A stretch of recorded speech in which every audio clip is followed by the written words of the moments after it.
दोस्तों, यदि आप हमारे चैनल पर नए हैं तो चैनल को सब्सक्राइब करके ऑल नोटिफिकेशन सेट पर क्लिक करें और वीडियो को लाइक और शेयर करना ना भूलें और कमेंट में अपनी राय। आइए मेरी भविष्यवाणी की पुस्तक में से आज के पवित्र वचन को पढ़ते हैं, जो परमेश्वर के दास अपोस्तल अंकुर यशप नरोला जी और परमेश्वर की दासी पास्टर सोनिया यशप नरोला जी के द्वारा लिखा गया है।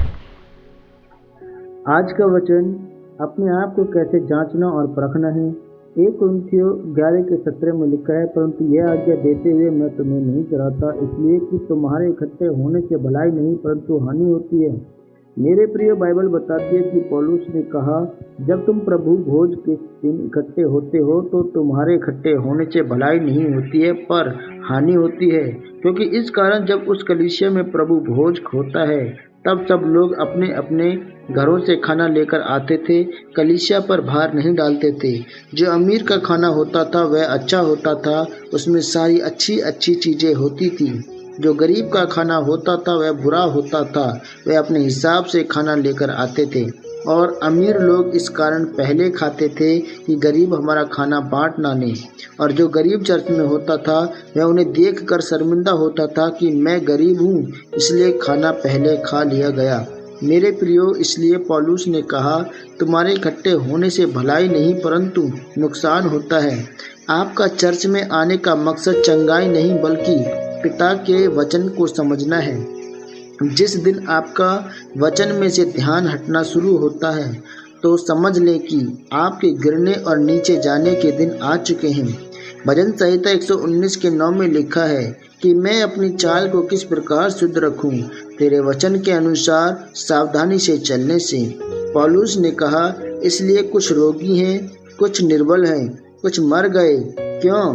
क्योंकि प्रभु भोज खाते समय उन्होंने अपने आप को जांचा नहीं कि वह विश्वास में है या नहीं।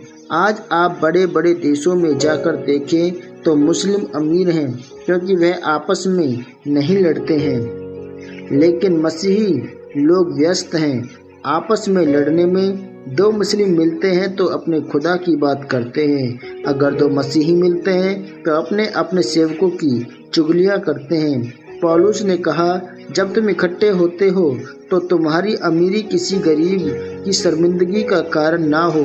उसने कहा, जब तुम प्रभु भोज लो तो अपने आप को जांचो और परखो, देखो क्या तुम वचन पर हो या नहीं हो, इस कारण तुम रोगी ना होंगे।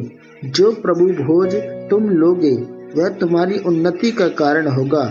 मेरे प्रियो, आपको अपना ध्यान रखना है कि परमेश्वर आपके साथ है या नहीं।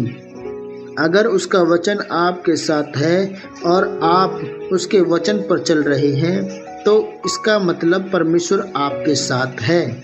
फिर परमेश्वर आपके जीवन में बीमारियां, मुसीबतें आने से रोकेगा। आमीन, आमीन, आमीन। अंगीकार, यह अंगीकार आपकी तरफ से किया जाए। सर्वशक्तिमान परमेश्वर, इस वचन के लिए मैं आपका धन्यवाद करता हूँ। परमेश्वर, मैं यह अंगीकार करता हूँ कि आज से मैं किसी भी मसीही भाई को शर्मिंदा नहीं करूँगा बल्कि उनकी भलाई करूँगा। आप मुझे अनुग्रह दें प्रभु यीशु मसीह के सामर्थी नाम में। आमीन, आमीन, आमीन।